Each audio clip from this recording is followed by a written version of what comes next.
എല്ലാവർക്കും നമസ്കാരം. ഇന്നിവിടെ ചെയ്യുന്നത് ഒരു വടയുടെ റെസിപ്പിയാണ്.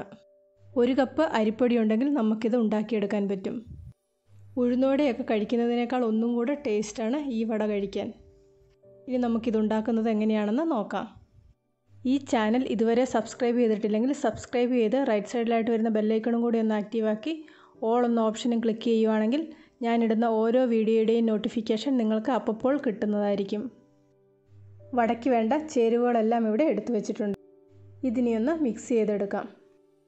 ഇത് 1 കപ്പ് അരിപ്പൊടിയാണ്. ഇതൊരു നോൺ സ്റ്റിക്ക് പാനിലേക്ക് ഇട്ട് കൊടുക്കുന്നുണ്ട്. ഇത് 1/2 കപ്പിലും കുറച്ചും കൂടെ കൂടുതൽ തൈരുണ്ട്. ഇതും കൂടെ ചേർത്ത് കൊടുക്കാം.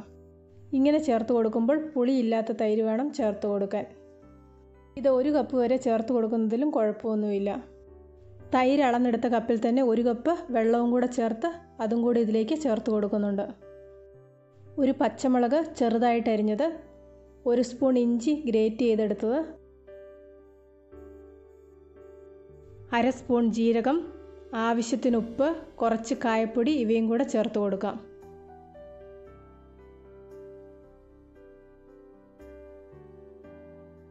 ചേർത്തിരിക്കുന്ന ചേരുവകളെല്ലാം കൂടെ നന്നായിട്ടൊന്ന് മിക്സ് ചെയ്തെടുക്കാം. ഇതുപോലെ മിക്സ് ചെയ്യുമ്പോൾ ഇത് തീരെ കുറുകിയാണ് ഇരിക്കുന്നതെങ്കിൽ കുറച്ചും കൂടെ വെള്ളം ചേർത്ത് കൊടുക്കണം.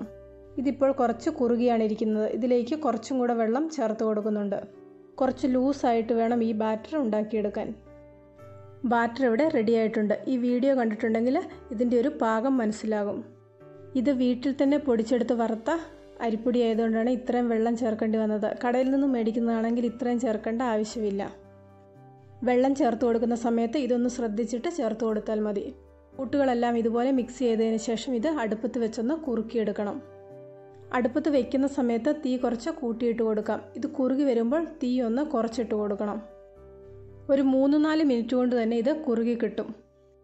വളരെ എളുപ്പത്തിലുള്ള ഒരു വടയുടെ റെസിപ്പിയാണിത്. സാധാരണ നമ്മൾ വടയുണ്ടാക്കുന്നതിൻ്റെ പകുതി സമയം പോലും ഇതുപോലെ വടയുണ്ടാക്കുന്നതിന് വേണ്ടിയിട്ട് ആവശ്യമില്ല. എളുപ്പത്തിൽ ഉണ്ടാക്കിയെടുക്കുന്നതാണെങ്കിലും ഉണ്ടാക്കി വരുമ്പോൾ നല്ല ടേസ്റ്റാണ്.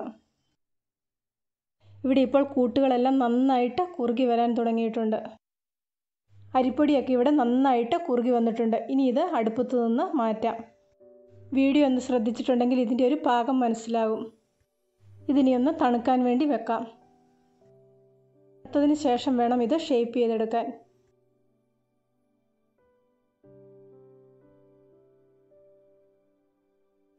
പെട്ടെന്ന് തണുത്ത് കിട്ടാൻ വേണ്ടി ഇതുപോലെ ഒന്ന് ഇടയ്ക്ക് ഇളക്കി കൊടുക്കാം.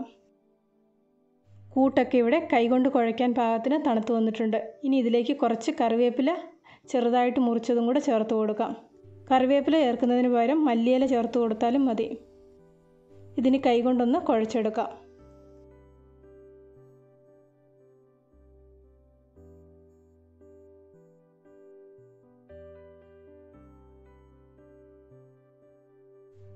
കൂട്ടിവിടെ നന്നായിട്ട് കുഴച്ചെടുത്തിട്ടുണ്ട്. ഇനി ഇതൊന്ന് ഷേപ്പ് ചെയ്തെടുക്കാം. കുറച്ച് വെള്ളമോ എണ്ണയോ കയ്യിൽ തടവിയതിന് ശേഷം ഇത് ഷേപ്പ് ചെയ്തെടുക്കാം. ഞാനിവിടെ സാധാരണ ഉഴുന്നുവടയൊക്കെ ഉണ്ടാക്കുന്ന ഷേപ്പിലാണ് ഇത് ഉണ്ടാക്കിയെടുക്കുന്നത്. ഓരോരുത്തർക്കും അവരവരുടെ ഇഷ്ടത്തിനനുസരിച്ചുള്ള ഷേപ്പിൽ ഇത് ഉണ്ടാക്കിയെടുക്കാം. ഇതുപോലെ ഉണ്ടാക്കിയെടുക്കുമ്പോൾ കുറച്ച് ചെറുതായിട്ട് ഉണ്ടാക്കിയെടുക്കുന്നതാണ് നല്ലത്. ഉണ്ടാക്കി വരുമ്പോൾ ഇത് ഉഴുന്നുവട ഉണ്ടാക്കുന്നത് പോലെ തന്നെ ഇരിക്കും. അകമൊക്കെ നല്ല സോഫ്റ്റായിട്ടും പുറം നല്ല ക്രിസ്പി ആയിട്ടും കിട്ടും. എല്ലാവരും ഒരു പ്രാവശ്യം ഇതുപോലെയൊന്ന് ഉണ്ടാക്കി നോക്കണം. തീർച്ചയായിട്ടും നിങ്ങൾക്ക് ഈ വട ഇഷ്ടപ്പെടും.